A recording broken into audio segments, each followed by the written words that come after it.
Class में आपका सभी का वेलकम है। आज हमारी क्लास है पद संज्ञा। जैसा कि हम संज्ञा प्रकरण पढ़ रहे थे, संज्ञा प्रकरण की जो अंतिम सूत्र है वो है पद संज्ञा सूत्र। पद संज्ञा किस सूत्र के द्वारा होती है ये आज हम देखेंगे। इसके पहले हमने इस संज्ञा सूत्र को देख लिया है। सावर्ण संज्ञा हमने देख ली है, संहिता संज्ञा हमने देख ली है। ये सारे सूत्र हम पहले देख चुके हैं। प्रत्याहार संज्ञा भी हमने देख लिया है। यहाँ आपको यहाँ से ही डायरेक्ट प्रश्न पूछा जाता है कि एक संज्ञा विधायक सूत्र कौन सा है और सवर्ण संज्ञा विधायक सूत्र कौन सा है, संहिता संज्ञा विधायक सूत्र कौन सा है, प्रत्याहार संज्ञा विधायक सूत्र कौन सा है। उसी प्रकार यहाँ से हमारा प्रश्न बनता है कि पद संज्ञा विधायक सूत्र किसे कहा गया है। तो देखिए, सुप्तिंग पदम, ये पद संज्ञा विधायक सूत्र है। सुप तिङन्तम पदम, सुप तिङन्तम पदम यानी कि सुबंतम तिङन्तम च पद संज्ञा स्यात्, कि ऐसे पद जिसमें सुबंत और तिङन्त प्रत्यय लगे हुए हों। सुबंत और तिङन्त प्रत्यय जिनके पीछे लगते हैं उनकी पद संज्ञा होती है। प्रश्न यहाँ से भी बनता है कि पद संज्ञा में कौन से प्रत्यय लगते हैं। पद संज्ञा बनाने के लिए सुबंत प्रत्यय और तिङन्त प्रत्यय लगते हैं। यहाँ सुबंत को सुप से हम जानेंगे। सुप प्रत्यय किसे कहते हैं। सुप प्रत्यय से पहले प्रश्न भी आ चुका है कि सुप प्रत्यय कितने होते हैं। तो सुप प्रत्यय 21 होते हैं, जो हमारे तीनों वचनों में और तीनों ही विभक्तियों में लगाए जाते हैं। देखिए, जब किसी भी शब्द में हम सुप प्रत्यय को लगा देते हैं तो वो जो शब्द है वो शब्द न रह करके क्या बन जाता है, पद बन जाता है, यानी उसकी पद संज्ञा हो जाती है। यहाँ बहुत बार प्रश्न आ जाता है सेकेंड ग्रेड में या फर्स्ट ग्रेड में कि प्रथमा विभक्ति के सुप प्रत्यय कौन से हैं या द्वितीय विभक्ति के, पंचमी विभक्ति के सुप प्रत्यय कौन से हैं। तो आपको ध्यान रखना है कि प्रथमा विभक्ति में जो सुप प्रत्यय लगते हैं वो एक वचन में लगता है सु, द्विवचन में औ और बहुवचन में जस प्रत्यय लगता है। जस में से स की संज्ञा और जय की संज्ञा होकर के अशेष बचता है। द्वितीय विभक्ति में लगता है अम, ओट, शश। तृतीय विभक्ति में लगता है टा। सबसे इम्पोर्टेंट प्रत्यय है, बहुत बार यहाँ से प्रश्न आता है कि तृतीय विभक्ति एक वचन में कौन सा प्रत्यय लगाया जाता है। तो टा सुप प्रत्यय लगाया जाता है। द्विवचन में भ्याम और बहुवचन में भिस प्रत्यय का प्रयोग किया जाता है। उसी प्रकार चतुर्थी विभक्ति के एक वचन में ये प्रत्यय लगाया जाता है, जिसमें से इस संज्ञा होने के बाद ए शेष बचता है। द्विवचन में भ्याम प्रत्यय लगता है और बहुवचन में भ्यस प्रत्यय लगता है। पंचमी विभक्ति के एक वचन में यसी प्रत्यय लगाया जाता है और द्विवचन में ओस प्रत्यय लगाया जाता है और बहुवचन में व्यापस देश प्रत्यय लगाया जाता है।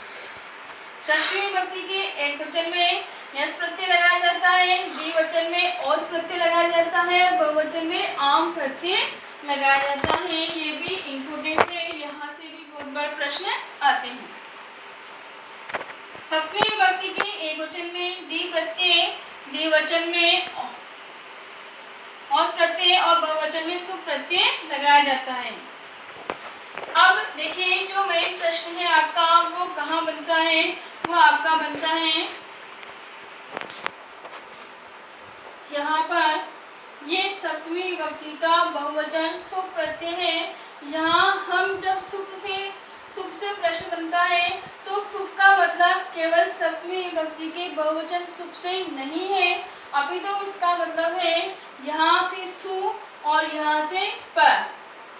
तो ये सु और प, इन दो शब्दों में ये 21 प्रत्यय समाहित होते हैं।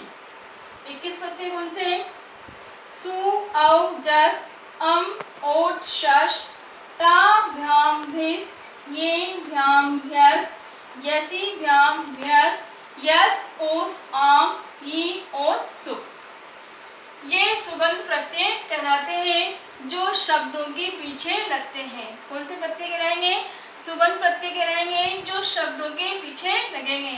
तो जिन शब्दों के पीछे हम सुप प्रत्यय को लगा देते हैं वह शब्द जो है पद बन जाता है और उसकी पद संज्ञा हो जाती है।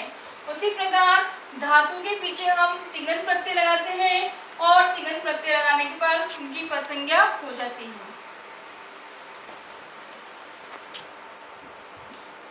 सुबंत प्रत्यय के बाद आता है तिङन प्रत्यय। जो तिङन प्रत्यय है वो धातु के पीछे लगाए जाते हैं।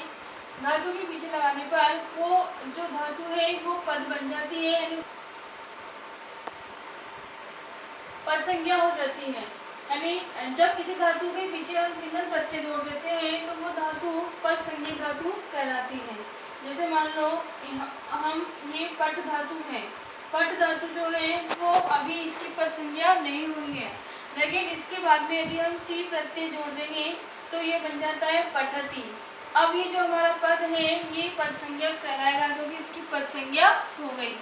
जैसा कि हमने देखा है कि धातु हमारे दो प्रकार की होती है। एक तो होती है परस्मैपरी धातु और दूसरी होती है आत्मनेपदी धातु। तो परस्मैपदी धातु और आत्मनेपदी धातु दोनों के जो प्रत्यय होते हैं तिङन प्रत्यय वो अलग अलग होते हैं।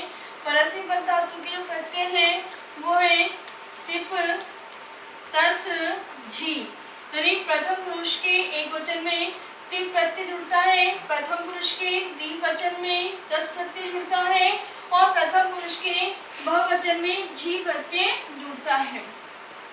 मध्यम पुरुष के एक वचन में सिर प्रत्यय जुड़ता है, मध्यम पुरुष के द्विवचन में थस प्रत्यय और बहुवचन में थ प्रत्यय जुड़ता है।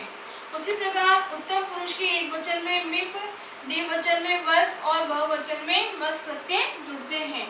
तो इस प्रकार हम ये देखते हैं कि परस्मै पदों की संख्या है वो 9 हो जाती है, यानी 9 जो है 9 परस्मै पद के प्रत्यय होते हैं। उसी प्रकार आत्मनेपद में हम देखते हैं कि ऐसी धातुएं जिसमें क्रिया का फल स्वयं को मिलता है वे आत्मनेपद धातुएं होती है, जिसके एक वचन प्रथम पुरुष में त प्रत्यय जुड़ता है, द्विवचन में आताम प्रत्यय जुड़ता है और बहुवचन में झ प्रत्यय जोड़ा जाता है। जब हम मध्यम पुरुष में आते हैं तो मध्यम पुरुष की बात करें तो एक वचन में थास प्रत्यय और द्विवचन में आधाम, बहुवचन में ध्वम प्रत्यय जुड़ता है। ध्वम प्रत्यय यहाँ से बहुत बार प्रश्न भी आ जाता है कि ये कौन से पुरुष का प्रत्यय है। उत्तम पुरुष में इट और द्विवचन में वही और महिम, बहुवचन में महिम प्रत्यय जुड़ता है। तो ये 9 प्रत्यय जो है आत्मनेपद के हैं और 9 ही प्रत्यय परस्मै पद के हैं। इसलिए कभी कभी प्रश्न आ जाता है तिङन कति, तिङन कितने होते हैं, यानी तिङन प्रत्यय कितने होते हैं। तो तिङन प्रत्यय जो है 9 + 9 बराबर 18 होते हैं। ऐसे ही सुबंध कति, सुबंध कितने होते हैं तो वो 21 होते हैं। आपको ध्यान रखना है कि सुबंध प्रत्यय जो है वो शब्दों में जुड़ेंगे और तिङन प्रत्यय धातु के पीछे जुड़ते हैं। तो जैसे ही वो धातु के पीछे जुड़ते हैं वो पद बन जाती है, जैसे ही शब्द के पीछे जुड़ेगा वो पद बन जाता है। जैसे कि मान लो प्रश्न है राम, इस राम को हम पद नहीं कहेंगे क्योंकि इस राम के अंदर प्रत्यय नहीं जुड़ा हुआ है। जैसे ही हमने इसमें प्रथमा विभक्ति का एक वचन सु प्रत्यय जोड़ा तो ये उनकी संज्ञा लोप होने के बाद स बचा और स तब रामस बना।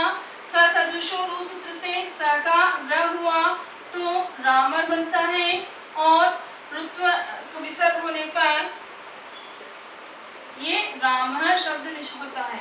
तो ये रामः जो है ये क्या हो गया, ये एक पद हो गया। तो पद संज्ञा करने वाला हमारा सूत्र है सुप तिङन पदम, अर्थात जिनके पीछे सुबंध तिङन प्रत्यय जुड़ते हैं उन्हीं की पद संज्ञा होती है। वीडियो को आप सब्सक्राइब कीजिए, लाइक कीजिए और शेयर कीजिए।